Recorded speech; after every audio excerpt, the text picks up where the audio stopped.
Although today, the end of the human race could come before the end of the world. You know, the dinosaurs might come back, who knows? Okay, so we don't talk about mundi, the world, like we used to. Anyway, what we're interested, of course, is the human race, which we're now learning is not the top of the chain. Anyway, so people died, and they thought you put them in the ground, and they rotted. At least that was a natural process. Since embalming, not just the ancient pharaohs, but modern embalming, you open up a casket, and your mother will look stiff with rigor mortis, but she'll look like the day we had the funeral. Yeah, but there's nothing there. Your mother's not there. So why wouldn't you burn everybody? For health reasons and for space reasons. London has just run out of cemeteries. So burn everybody, which the Catholic Church finally allowed in 1992. So people buried them, and thought the last day will come, everybody's going to rise out of the grave.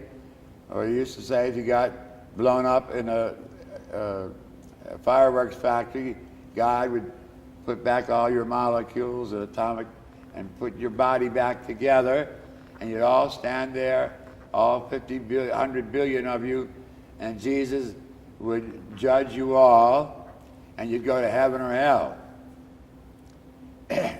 There was no nonsense like purgatory, or least of all, limbo, which this Pope's, the one good thing he's done, he got rid of limbo, which was never a teaching, it was only a theory. And then we all got our bodies back, hopefully beautifully 21-year-olds, and we sit in heaven, you know, on park benches with the Blessed Mother. I don't know what we talk about. You know, so we criticize the Islamic people and the Mormons for their silly ass ideas about afterlife, but we've got some bad ones too. It's unfortunate, but you can't change Scripture, and you can't change the Greek language. And remember, when Jesus was glorified, he had no vocabulary to describe it. And there's nothing physically to see except the appearances. And if you read the resurrection stories, you see there's three things. The tomb was empty. If there was a tomb, the odds are Jesus was taken down. He was a seditionist, a traitor to the Roman Empire. The Jewish part's secondary. It's just the occasion of his death. And he's taken with the two dudes that were crucified with him and thrown into a common grave. But we don't care. You know, it's not, he didn't have a resurrected body, but they had to use that term because there's nothing else to use. And of course they had no knowledge of science or the makeup of matter. I mean, even science ain't too sure about it yet.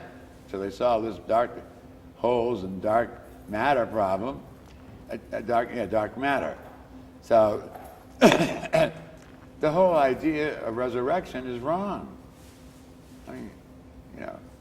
And then even the Freemasons, who had political fights with the Catholic Church, they thought by initiating cremation that would hurt our theory of resurrection, which, since the Catholics were using Aristotelian metaphysics, it did.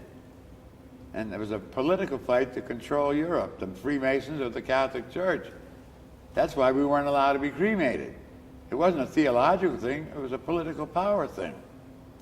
And then finally they woke up and said, we need cremation.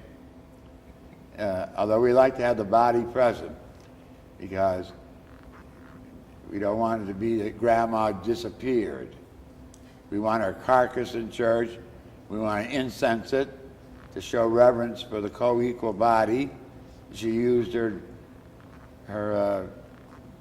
organs to eat. She used her organs to express her sexuality and her love, and they have a place in our life. We like to bless them and incense them, and then send it to the crematorium. In fact, the English Church has a beautiful prayer where one of the relatives goes to the crematorium and pushes the button. But most people don't want to do that because they're unrealistic. I had one guy, his bride was a convert to the church, and he died. And I told her about it, so we ran from the church to Smith & Williams Funeral Home. And then we go in, and this female funeral director's all dolled up, cosmetically, with a black and white dress and a big hat. When we come in, she says, "The oven isn't hot enough yet." I said, spare the details, this is the widow. And then we went in to push the casket in, and we'd forgotten his 43 medals. She had to pull the casket back out. She had a wooden casket from the Trappist in Wisconsin, take up all the medals and push it back in. And she went around the corner and pushed the button, and it went whoop, like a gas stove. It was an experience.